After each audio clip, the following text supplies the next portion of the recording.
ದುಬೈಯಲ್ಲಿ ನಡೆಯುತ್ತಿರುವಂತಹ air show ಅಲ್ಲಿ ತಾರೀಕು 21 November 2025ನೇ ಇಸವಿಯಲ್ಲಿ Tejas ಎಂಬ ಜೆಟ್ ಪತನವಾಗುತ್ತದೆ. ಆ ಜೆಟ್ಟಲ್ಲಿರುವಂತಹ 34 ವರ್ಷದ ವಿಂಗ್ ಕಮಾಂಡರ್ ಅಂದರೆ ನಮ್ಮ ಭಾರತ ದೇಶದವರು ನಮನ್ ಸಿಯಲ್ ಅವರು. ಇವರು ಮೂಲತಃ ಕಾಂಗ್ರಾದವರು, ಹಿಮಾಚಲ ಪ್ರದೇಶದವರು. ತನ್ನ ಪ್ರಾಣವನ್ನು ಕಳ್ಕೊಂಡಿದ್ದಾರೆ. ಇದರಲ್ಲಂತೂ ಪಾಕಿಸ್ತಾನ್ ಜರ್ನಲಿಸ್ಟ್ ನಗ್ನಗ್ತಾ ವಿಡಿಯೋ ಮಾಡಿ ಪೋಸ್ಟ್ ಮಾಡಿದ್ದು ವಿವಾದಕ್ಕೆ ಕಾರಣವಾಗಿದೆ. ವಿಡಿಯೋನ ಒಮ್ಮೆ ನೋಡ್ಕೊಂಡು ಬನ್ನಿ.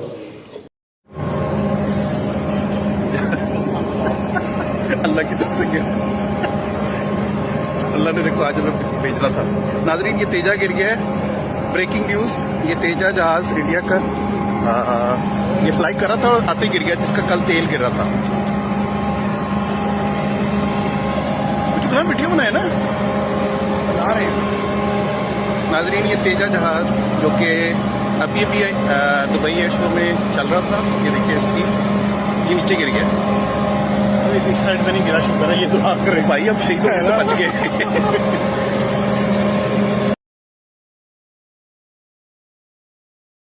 ಪ್ರಾಣ ಕಳ್ಕೊಂಡಂತಹ ವಿಂಗ್ ಕಮಾಂಡರ್ನ ಮನೆಯವರು ಎಷ್ಟು ದುಃಖದಲ್ಲಿದ್ದಾರೆ ಅಂತ ಗೊತ್ತಿಲ್ಲ. ಆದರೆ ನಮ್ಮ ದೇಶದಲ್ಲಂತೂ ಪಾಕಿಸ್ತಾನಕ್ಕೆ ಸಪೋರ್ಟ್ ಮಾಡುವವರು ಇನ್ನೂ ಇದ್ದಾರೆ.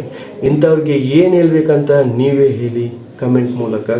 ನಮ್ಮ ಭಾರತೀಯ ಹೆಮ್ಮೆಯ ವಿಂಗ್ ಕಮಾಂಡರ್ ಆದ ನಮನ್ ಸಿಯಲ್ ಅವರ ಆತ್ಮಕ್ಕೆ ಶಾಂತಿ ಸಿಗಲಿ ಅಂತ ಹೇಳ್ತಾ, ಮತ್ತು ಅವರ ಕುಟುಂಬಕ್ಕೆ ದೇವರು ಒಂದು ಧೈರ್ಯವನ್ನು ಕೊಡಲಿ ಅಂತ ಹೇಳ್ತಾ ಒಂದು ವಿಡಿಯೋನ ಮುಗಿಸ್ತಾ ಇದ್ದೇನೆ. Bye guys.